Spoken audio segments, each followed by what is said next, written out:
When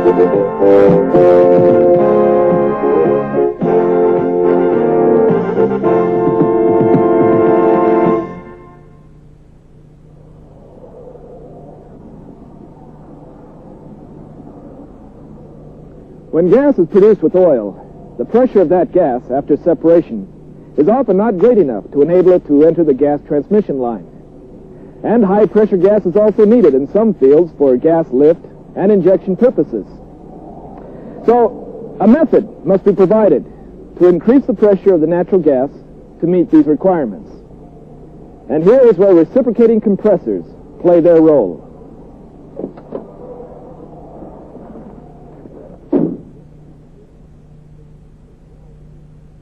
This is the first section of a three-section module dealing with reciprocating compressor principles.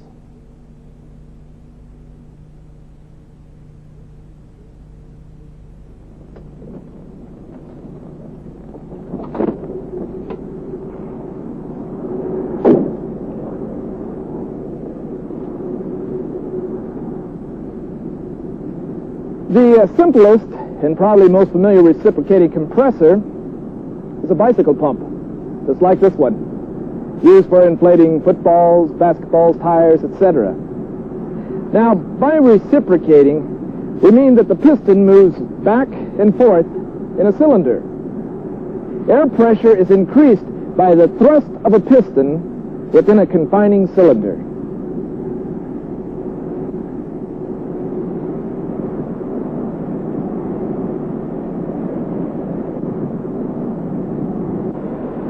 Now, the most common field compressor is also a reciprocating compressor, like our bicycle pump here. Gas pressure in this compressor is increased by the thrust of a piston within a confining cylinder. Reciprocating compressors are positive displacement compressors. Positive displacement means that a fixed volume of gas or air is discharged and replaced by the piston. That is, the thrust of the piston raises the pressure of the gas, and the gas is released, with the piston replacing the empty space. Movement of the piston from one end of the cylinder to the other end is the stroke. A forward stroke is movement of the piston away from the drive end of the compressor. Movement of the piston toward the drive end of the compressor is the backstroke. The full stroke is the movement of the piston from one end of the cylinder to the other end and back to its original position. A compressor which compresses gas on only one side of the piston is commonly called single acting. Gas is drawn into the cylinder through the suction valve during the backstroke. On the forward stroke, the gas is compressed and discharged through the discharge valve. Now, the double-acting compressor compresses gas during both the forward and back strokes. On the forward stroke, gas is drawn into the cylinder through the suction valve on the drive end. At the same time, gas is being compressed and discharged away from the drive end on the opposite side of the piston. On the back stroke, the process is reversed. Gas is drawn into the cylinder away from the drive, and gas is discharged on the drive end. Now, a typical reciprocating compressor consists of compression unit, drive unit, and the distance piece. The compression unit compresses the gas. The drive unit supplies the power, and the distance piece is the housing which joins the two units. Because the reciprocating compressor has numerous moving parts, lubrication of the compression unit and the drive unit is crucial to smooth compressor operation. In addition, the temperature increases within the compressor caused by the friction of the moving parts and from compressed gas. In order to remove this heat, cooling systems are also required. Well, now that we have a general concept of how a compressor operates, let's break it down into parts and look at each in more detail. Starting with the compression unit. The end of the compression unit, farthest from the drive unit, is the head end. That end closest to the drive unit is the crank end. Inside the cylinder is a double-acting piston. Surrounding the cylinder, inside the compression unit housing, are gas jackets. Typically, the jacket is divided into top and bottom jackets. The top jacket is the suction gas jacket, which supplies gas to the cylinder. The discharge gas jacket on the bottom receives the compressed gas. A suction line connects the compressor to the gas source. Gas is drawn into the cylinder from the suction gas jacket through the suction valves. The compressed gas is discharged through the discharge valves into the discharge gas jacket. The discharge line connects this compression unit to the next unit or pipeline. Once a reciprocating compressor is placed into operation, a continuous flow of gas is established. On the piston backstroke, cylinder crank end pressure is increased. When this pressure exceeds pressure in the discharge gas jacket, the crank end discharge valve opens. Gas is then discharged from the crank end of the cylinder. At the same time the movement of the piston in its backstroke increases pressure in the crank end, pressure in the head end is reduced. When this pressure is less than the suction gas jacket pressure, the head end suction valve opens. Gas is then drawn into the cylinder. On the forward stroke, the gas in the head end is compressed and discharged from the head end of the cylinder while gas is being drawn into the crank end portion of the cylinder. With the backstroke, the process begins again. Various types of valves are used in compressors. A typical valve for a heavy-duty reciprocating compressor, such as this, is the plate valve. In a plate valve, the part which closes against the valve seat is a flat metal plate. These plates are held against the seat by a set of springs. Before we discuss the operation of valves, both suction and discharge, there's a very important point that needs to be understood. Both suction and discharge valves are identical pieces of equipment. Their function as suction or discharge valves depends solely on their placement within the cylinder. A suction valve opens whenever the gas pressure inside the cylinder is less than the suction gas jacket gas pressure. When the pressure relationship is reversed, the springs close the valve. To open a discharge valve, the gas pressure inside the cylinder must exceed the gas pressure inside the discharge gas jacket. Again, when the pressure relationship reverses, the springs close the valve. Well, this concludes our first section, dealing with the principles of operation and components of reciprocating compressors. Take a moment to review your manual. View this tape again if necessary, and then continue in your manual by filling in the blanks and labeling the diagrams in Section 1. Our next section will cover in a little more detail the operation of the compression unit. See you then.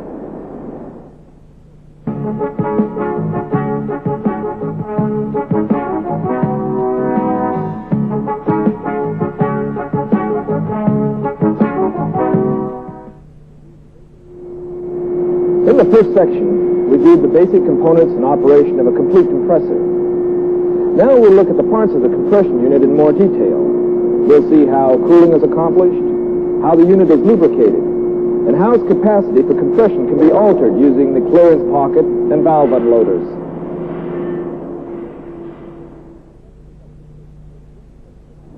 This is the second section of a three-section module dealing with reciprocating compressor principles.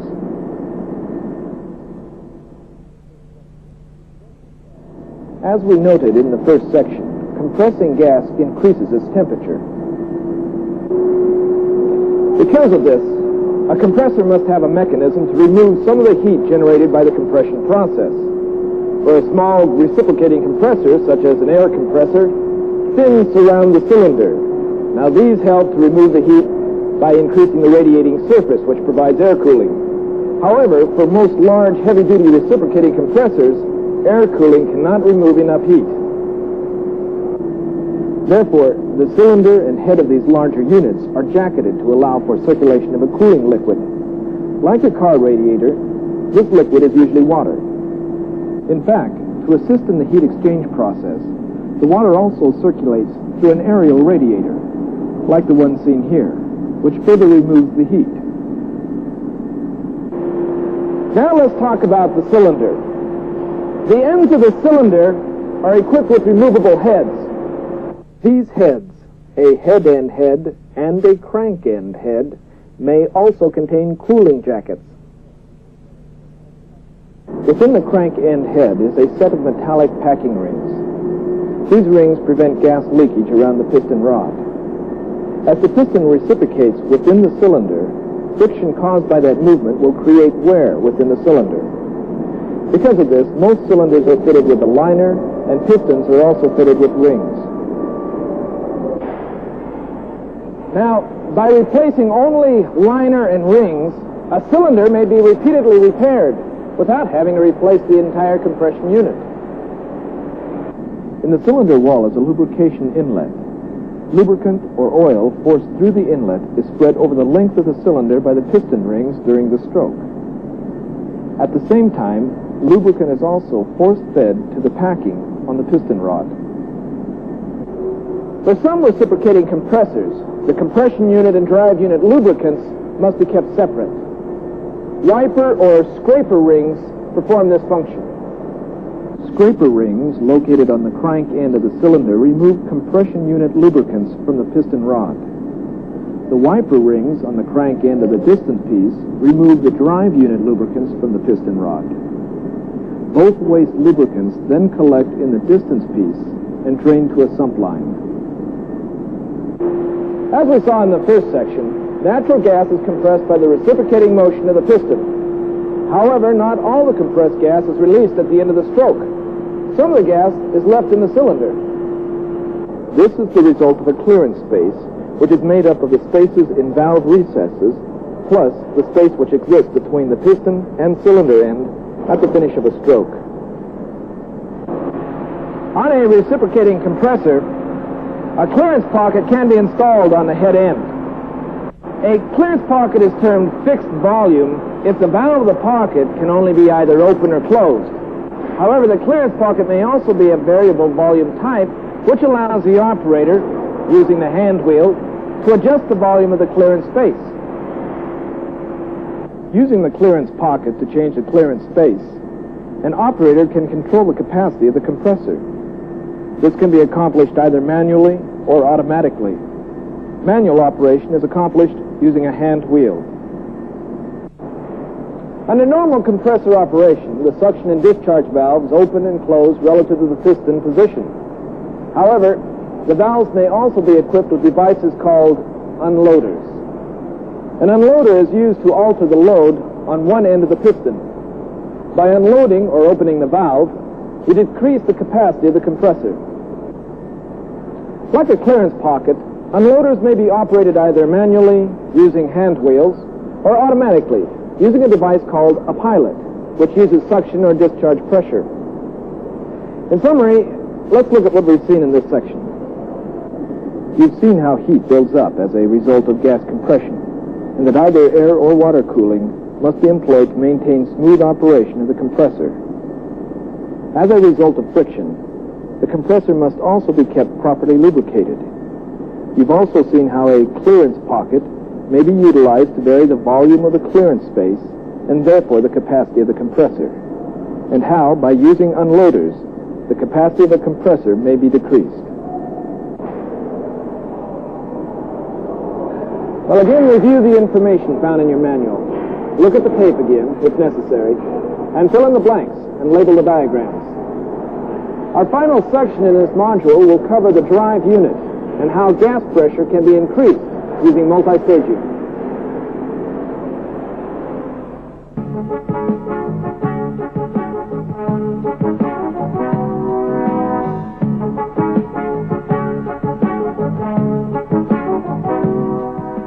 In Section 2, you were introduced to the compression unit and how it operated.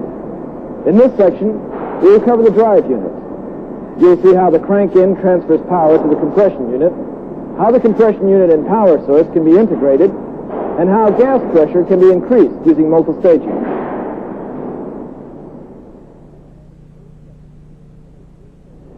This is the third section of a three-section module dealing with reciprocating compressor principles.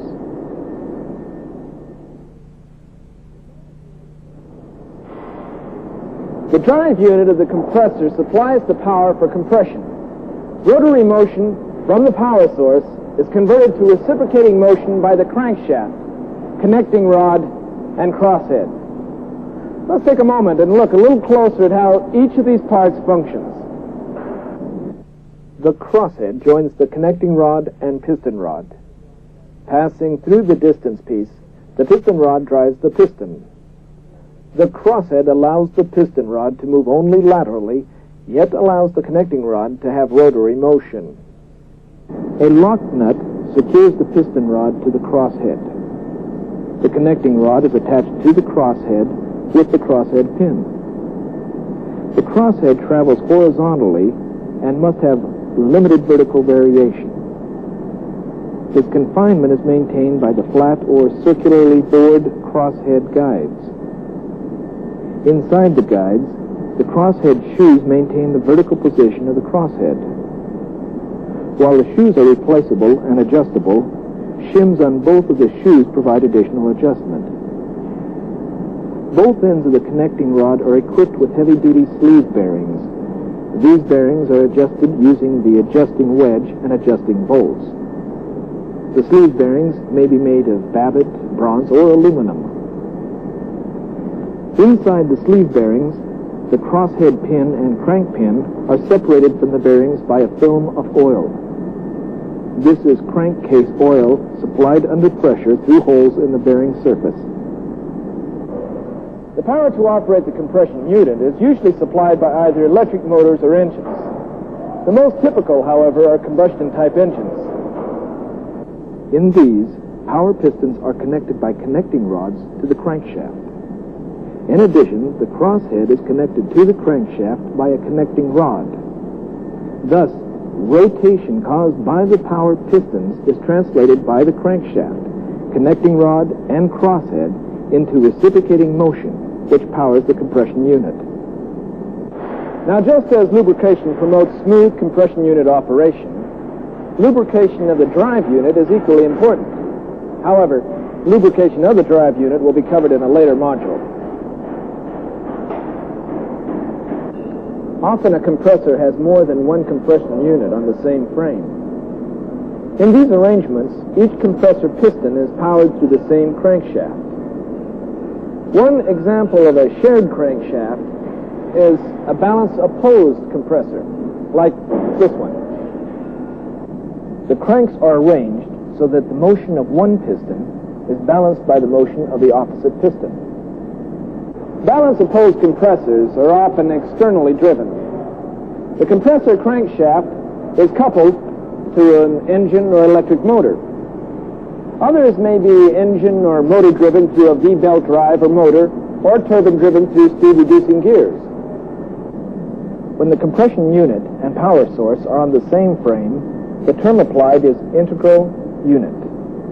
In this arrangement, the compression unit and power source share the same crankshaft. The compressor cylinders are usually horizontal. The power cylinders, on the other hand, are either vertical or at a V angle to the horizontal. In certain instances, gas must be compressed from a low pressure to a high pressure to meet sales requirements or field applications. This increased pressure is accomplished through stages of compression. But due to the amount of power required, it's not feasible to raise the pressure of the gas from low pressure to high pressure in just one step. Because of this, we use what's called multistaging. Each stage or cylinder increases the pressure until a desired range is reached. A compressor which does this stage compression is called a multistage unit. Now, depending on the pressure requirements, 2 or more single-stage units may be assembled in one housing for improved efficiency and, of course, reduced costs. Because of the increased amount of work being performed by multistage units, additional cooling is required. Not only must the cylinders be cooled, but the gas must also be cooled between stages using devices called intercoolers. To aid in this heat transfer, radiators or aerial coolers are also an important part of the cooling system. In this section, you've seen the role the drive unit plays in operating a reciprocating compressor.